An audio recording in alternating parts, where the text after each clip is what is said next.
Welcome to What the Paper Said, in which I, Patrick Crozier, skim through the Times from 100 years ago, read some of the articles and comment on the ones I find interesting. In this episode, the week ending the 21st of December 1924, a bunch of trade unionists go to Russia and find what they want to find. I read a letter about English manners and find what I want to find. A correspondent writes about the non-existent crime wave of 1924, and the dangers of the wireless and bananas.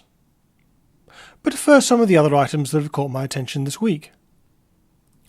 Samuel Gompers, a prominent American trade unionist, has died. There is a libel trial going on in Germany concerning the president, Friedrich Ebert. It concerns a munitions strike that took place in 1918, just before the Ludendorff offensive. The accusation is that Ebert was a supporter of the strike. This is important because it supports the stab-in-the-back myth. The idea that the German army did not lose the war, but was betrayed by socialists and, others, on the home front.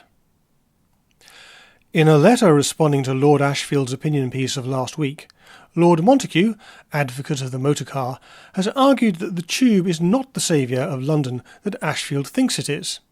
He points out that it is no good for deliveries or short journeys. A couple of weeks ago I mentioned that the unnamed victim in a blackmail case was Harry Singh, Maharaja of Jammu and Kashmir. This week the Times has given him that name. So much for the attempts to keep his name out of the papers. Last week I mentioned the unsuccessful efforts of the people of Hull to prevent one of their residents being executed for murder. This week a correspondent tells us that 90% of the town's population signed a petition asking for clemency. If true, that is very high. There is a lot of entertainment going on in this pre-Christmas period. Mr. Justice Greer will preside at the annual smoking concert of the Royal Courts of Justice Staff, Sick and Provident Fund at Caxton Hall next Friday evening. What, one wonders, is a smoking concert? One at which you are allowed to smoke, perhaps? If that fails to captivate, the Westminster play is on. This is an annual satire written and performed by the staff and pupils of Westminster School. In Latin. But don't try going to a nightclub. Another one was raided this week for serving alcohol after hours. In those days it wasn't just the proprietors who ended up in front of the beak, but the customers as well. I saw this in Friday's edition. Alfred Brown, banana merchant of Windsor, was fined 10 shillings yesterday for assaulting George Berry, 13, who whistled "Yes, we have no bananas" as he passed the banana yard. Berry was warned not to whistle the song again. My sympathies are entirely with the merchant. "Yes, we have no bananas" is a dreadful song. In real life, lots of people are worried about the effect of electronic devices on children's development. It would appear that things were much the same 100 years ago. Mr. W. Edwards, headmaster of Bradford Grammar School, has sent out a circular in which he calls the attention of parents to the serious effect wireless is having on the work of boys of the school. He states, in an alarming number of cases, wireless is found to be the reason for ineffective or scamped homework. And perhaps even more serious than the loss of progress entailed is the habit which must result of scamping work and being satisfied with scamped work. I am sympathetic to the opinion that far from wireless distracting people from school, school was distracting people from the wireless. Mind you, if they were listening to "Yes, we have no bananas," that would be a matter for concern. And now for some good news. This is from a Mark Love Lowry of Utica, New York. May I write to the Times a few words of appreciation of the courtesy shown to strangers in London. I spent 3 happy months there the past summer and never met with so much civility in my life. No doubt many of the questions I asked were needless and trying, but they were always pleasantly answered. Naval officers mistaken for trainmen around railway stations were very affable and took the matter as a joke, and were much more helpful than the men whose job it was. Guards, ticket agents, omnibus conductors, the last always said thank you in a very nice way when the fare was paid, were very polite, And as for the fine-appearing, smiling constables, one became under the impression that they were there to direct traffic and to help pedestrians, but never to arrest one. Americans who travel, there really are polite ones at home, have many lessons to learn from English courtesy. I would like to say they could learn something from English scepticism, but as we shall shortly see, they can't. You might think that Westerners travelling to Russia and praising it to the skies was a new thing. A bunch of British trade unionists have just got back from a fact-finding trip to the Soviet Union. Well, I say fact-finding. Delusion reinforcing might be more accurate. Trade unionists, then as now, are socialists, and are desperate to be confirmed in their beliefs.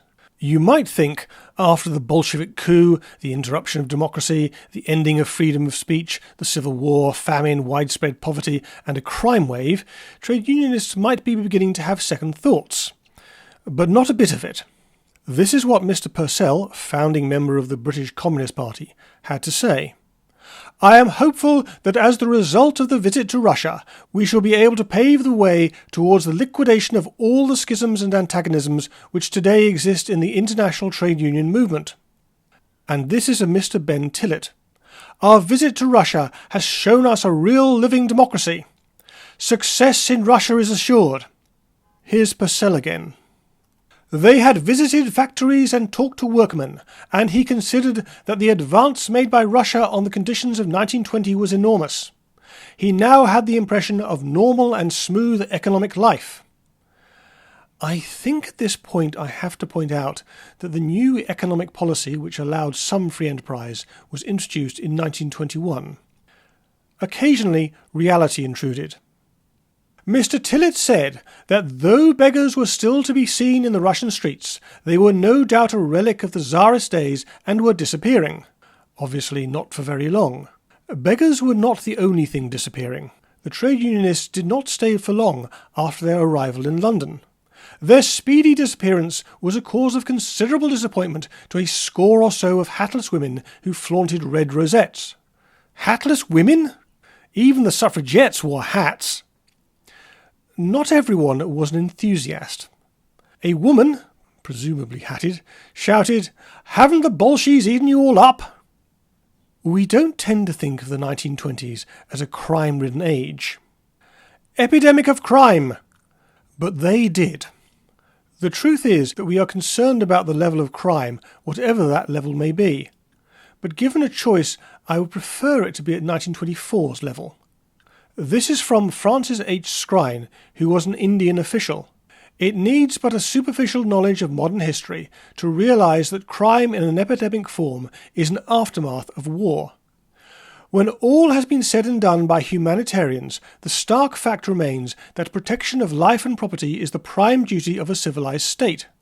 And it can hardly be said that the police force, as at present constituted, fulfills this all-important function. Just you wait.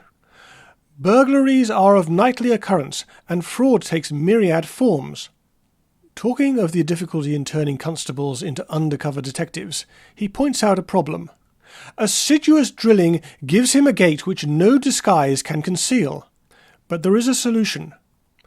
A high official at Scotland Yard told me that if 6,000-odd habitual criminals known to the police were placed under lock and key, half of the millions spent in attempting to safeguard property would be saved. Although Scrine believes the war has a lot to do with crime, he points out that a lot of those convicted were too young to fight. During the war, people were concerned about the behaviour of adolescents. One can't help feeling these were the ones that are causing all the trouble now. One also can't help thinking that fathers away at the front might have had something to do with it. Scrine, however, has other ideas. Unemployment, the high cost of living, and slum life conspire to drive them into a criminal career. He then talks about those who end up behind bars. Some are habitual, but the rest are high-spirited boys, to whom organised crime appeals by reason of its camaraderie, the scope which it affords to their sporting instinct, and to the spirit of adventure which is the most precious asset of our race. I'll try to bear that in mind next time I see footage of a bunch of behooded, knife-wielding youths attacking one another in broad daylight. Anyway, that's all for this week. I'll be taking a couple of weeks off for Christmas, but I aim to be back in the new year. But I promise nothing.